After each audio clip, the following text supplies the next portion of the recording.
வாழைக்காய் பஜ்ஜி செய்றது எப்படின்னு பார்க்கலாம் வாங்க. அதுக்கு தேவையான மசாலாவ நம்ம இப்ப அரைச்சுக்கலாம். பூண்டு 10 பல், சோம்பு 1 டீஸ்பூன், பெப்பர் பவுடர் 1/2 டீஸ்பூன், மிளகாய் தூள் 1 டீஸ்பூன். இத அரைச்சு எடுத்துக்கலாம். 2 வாழைக்காய் எடுத்து வச்சிருக்கோம். அத நம்ம சைட்லலாம் கட் பண்ணிட்டு, தோல வந்து ஒரு சைடுல மட்டும் சீவிட்டு, அதுக்கப்புறம் நம்ம அத ஸ்லைஸ் பண்ணி எடுத்துக்கலாம். நீட்டமா ஸ்லைஸ் பண்ணி எடுத்து வச்சுக்கலாம். ஸ்லைஸ் பண்ணி எடுத்து வச்சதுக்கு அப்புறமா, ஒரு பவுல் எடுத்துக்கலாம். நம்ம அரைச்சு வச்ச மிக்ஸிங் அதில சேர்த்துக்கலாம்.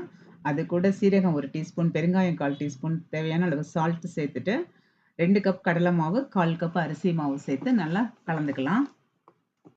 ரொம்ப தண்ணி சேர்க்காம இட்லி மாவு பதத்துக்கு நம்ம கலந்து எடுத்துக்கலாம்.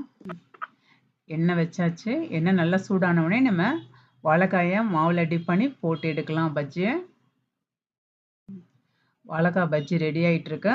அருமையான சுவையா இருக்கு. நீங்களும் செஞ்சு பாருங்க. லைக் பண்ணுங்க, ஷேர் பண்ணுங்க, கமெண்ட் பண்ணுங்க, சப்ஸ்கிரைப் பண்ணுங்க. Thank you.